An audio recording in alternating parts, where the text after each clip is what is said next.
Khadija Kouet, vous êtes une élue de la majorité présidentielle, c'est-à-dire le parti du président Emmanuel Macron, Renaissance. Nous parlons ce jour avec vous à double titre. D'abord parce que vous êtes militante des droits contre la xénophobie et le racisme. Ces derniers temps, nous avons constaté une montée de ces actes, notamment dans les médias publics français.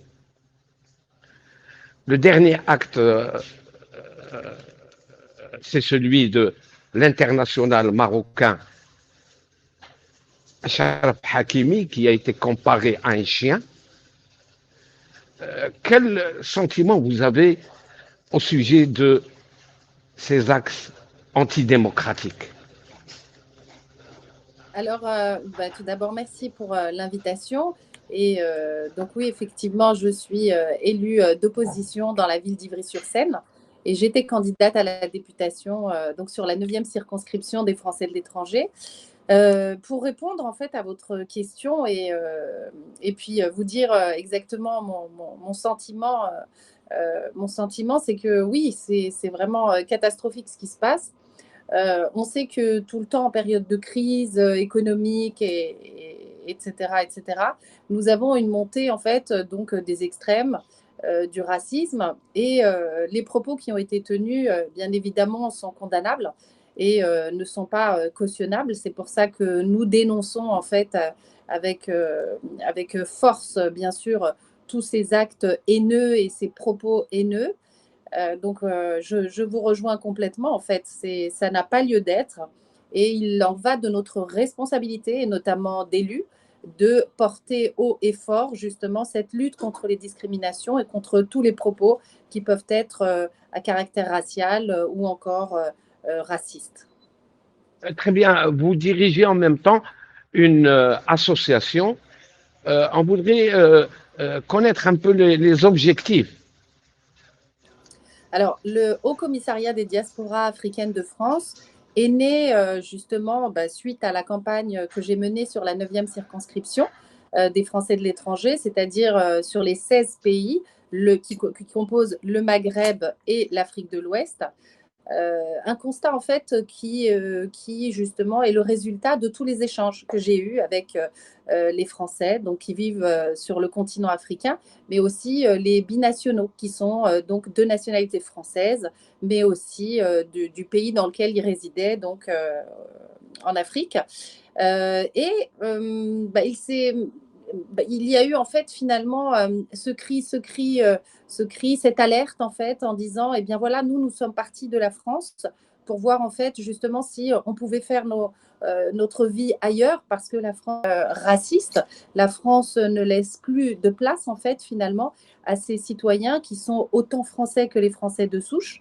Et en tant que politique, je ne pouvais pas en fait continuer mon chemin sans entendre en fait toutes ces revendications et le pourquoi en fait de ce désamour qui grandit et qui grossit, mais en plus qui alimente aussi d'autres réseaux qui poussent en fait à cette division et aussi à cette fracture sociale, que ce soit en France, mais aussi en fait également à ce danger qui est avec ce sentiment anti-français sur le continent africain. Donc le Haut Commissariat est né de ce constat et aujourd'hui en fait le Haut Commissariat a regroupé plus de 32 nationalités dont des binationaux en fait qui sont et français et aussi donc par exemple comme moi franco-marocaine, donc 32 nationalités du continent africain pour en fait parler d'une seule et même voix et porter en fait des combats au plus haut niveau donc de l'État et des États aussi dont nous sommes tous originaires. Vous le savez que le racisme, c'est une pathologie en fait qui est transmise socialement.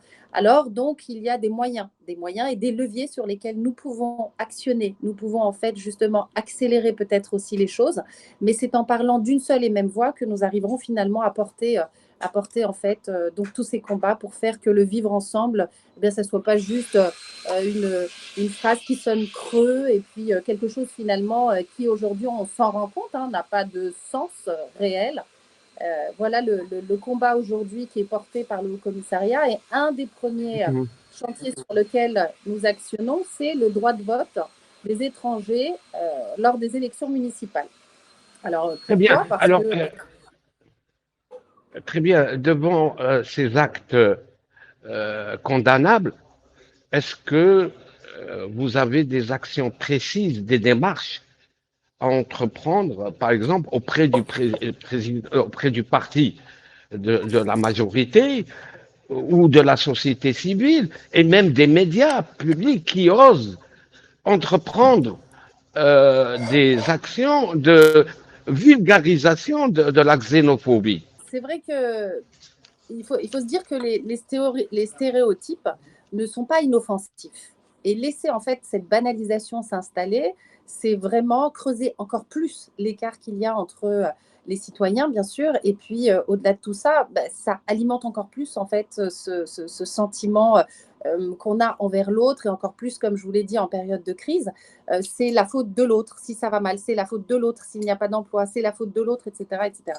Donc, les seuls moyens d'action que nous pouvons et que nous avons, c'est déjà de nous appuyer sur l'existant. L'existant, c'est quoi? C'est que tous les actes racistes, hein, ou les propos haineux sont condamnables. Donc, la France est un pays qui condamne ces propos et aussi les actes racistes. Alors, elle les condamne comment? Eh bien, c'est soit des amendes, ou alors ce sont des peines de prison.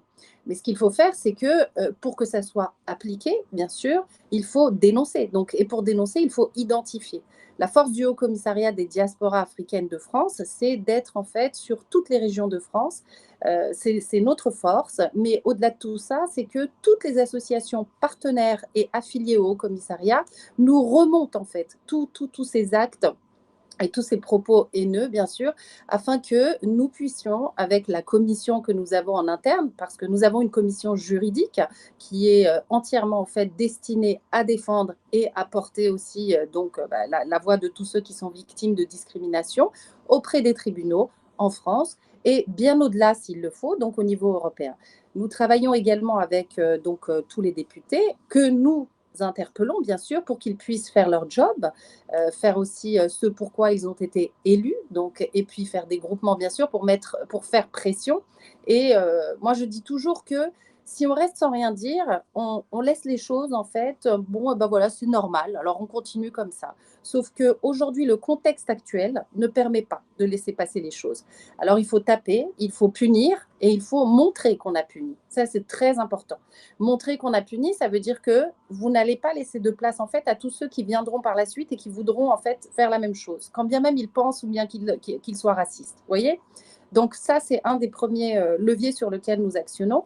Et le deuxième levier, bien sûr, eh bien, c'est au niveau de toutes les régions de France, de toutes les villes et villages.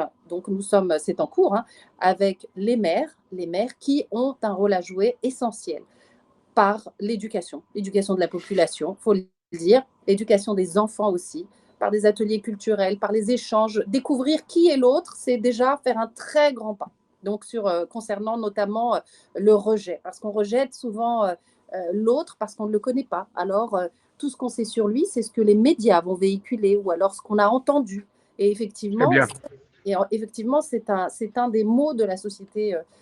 Ce sont les mots, de la société française qui est cette désinformation, et les maires de France ont un rôle à jouer essentiel. Donc, nous, il faut taper là où il faut. Merci pour votre contribution à cet entretien. Nous vous donnerons rendez-vous prochainement s'il le faut. À bientôt.